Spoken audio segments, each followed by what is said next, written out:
Welcome to the Tech Egg. Don't get scrambled. Enjoy the video. In this video, I will explain how to use KJ on a public server. First, ensure your server meets the minimum system requirements, typically requiring at least 2 GB of RAM. Begin by installing KJ using your system's package manager, like apt or yum.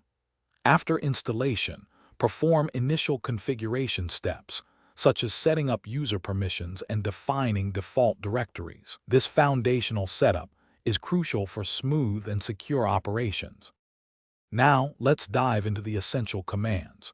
You'll frequently use commands like kjlist to view active processes or kjstatus to check server health.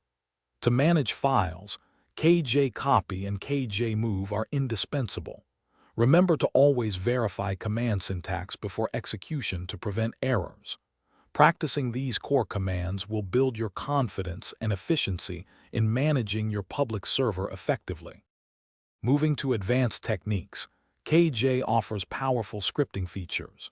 You can write shell scripts to automate daily backups or scheduled maintenance, saving hours of manual work.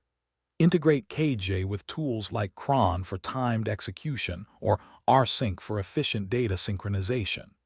Exploring custom configurations allows you to tailor KJ's behavior to specific project needs, unlocking its full potential for complex server management.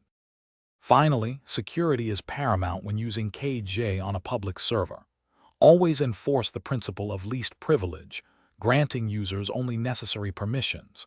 Regularly update KJ to its newest version to benefit from security fixes and performance improvements.